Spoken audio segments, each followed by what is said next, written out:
1. Check for server status. Visit the DeepSeek website or support page to check if there's any server maintenance or known outages. Look for updates or notifications on their status page. 2. Clear cache and cookies. Sometimes, browser issues can contribute to server errors. Clear your browser's cache and cookies, and then try again. 3. Check network connection. Ensure that your internet connection is stable and fast enough. Restart your router/modem if needed. 4. Try again, later. The server might be temporarily overloaded.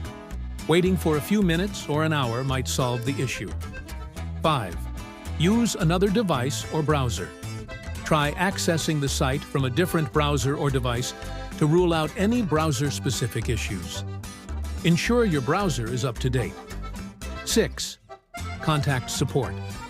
If the issue persists, contact DeepSeek's support team.